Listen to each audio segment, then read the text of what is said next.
Hey there, my name is Jer, and it's been a while. School's been kicking my butt lately, and it's just taken all of my time, and I just haven't had a chance to really sit down and collect my thoughts and record anything. I wanted to take a look at the Upper Nantahala today, specifically about a boat pin situation that I was a part of. This situation went poorly, no hate to anybody that was involved, myself included, but I do think there's some takeaways we can learn from this and maybe hopefully won't be in a similar situation in the future.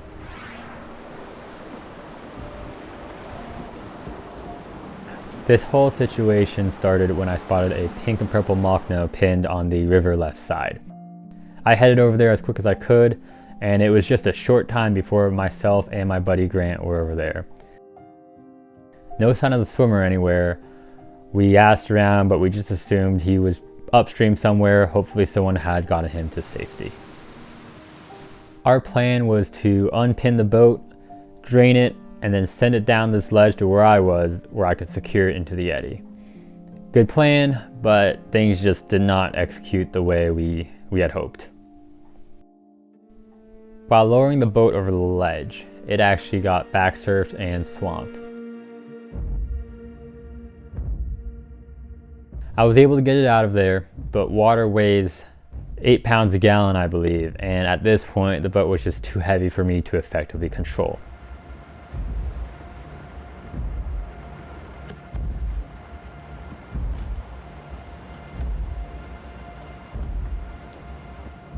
I struggled to get it into the eddy,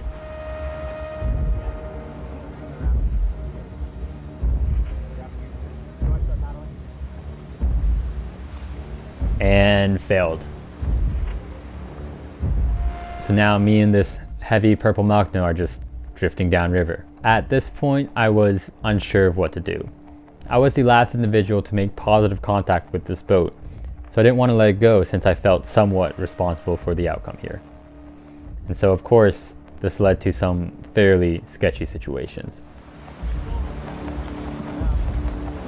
I'm going to try to guide it over to the edge.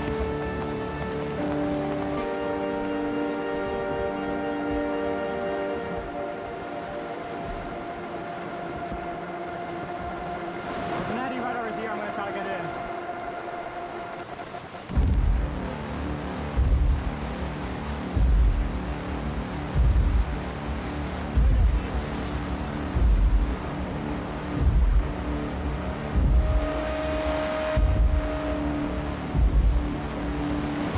Watch the tree!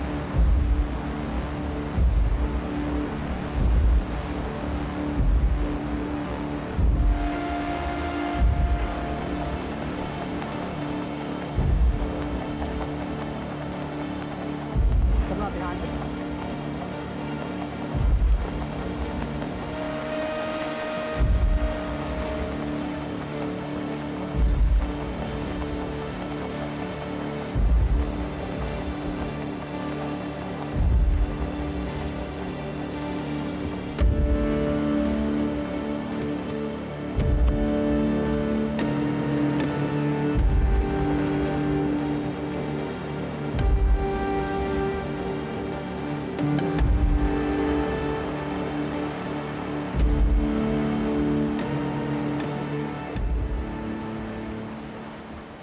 All in all, I ran probably the entire last half of the Upper Nantahala backwards or holding onto this boat before I'm finally able to pin the boat and stop it from moving downriver.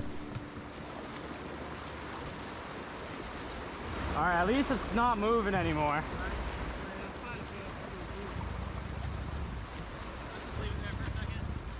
Yeah. At this point, my camera dies, so I don't have the rest of the pin situation on camera, but I'll do my best to draw diagrams so that you all understand what happened next. The boat is pinned on the river right side and the road axis is on the far river left. There's no eddies here except for a tiny one in the middle that's barely big enough to keep a boat.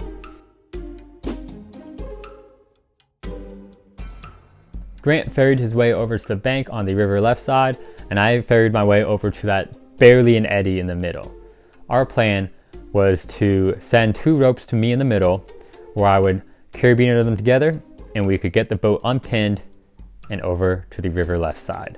And this turned out to be a little harder than we thought. Both Grant and another guy by the boat had to make their throws to me in order to get the boat over to the side.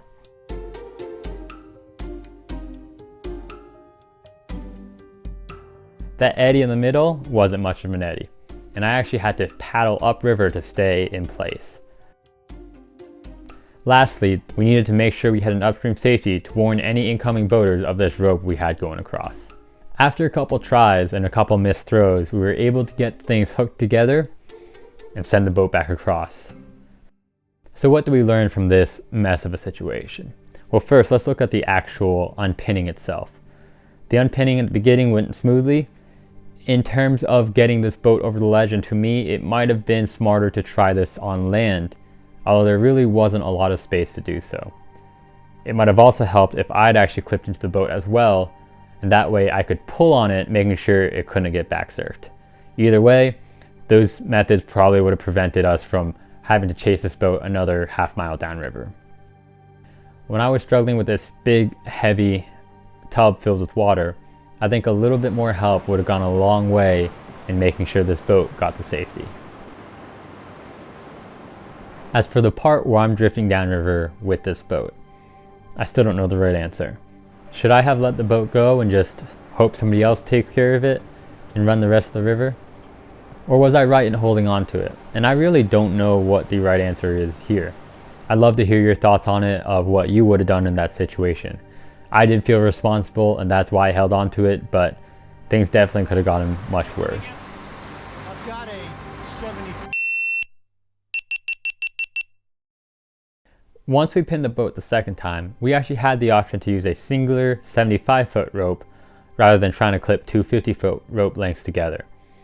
I elected not to take that option for the following reasons. Right, I figured making a 75-foot throw would be much more difficult. Seeing as how we struggled to make just even throws with the 50-footer, I think that was the right choice. We did end up finding the swimmer. He was literally just standing there watching our rescue efforts and gave us zero help. Thanks. That's somebody in our group walking down the road. Is it right there? If you are swimming, please participate in your own rescue. Please participate in recovering your own gear. You can't rely on strangers on the river to do it for you. But thanks for watching. I'll see you all next time.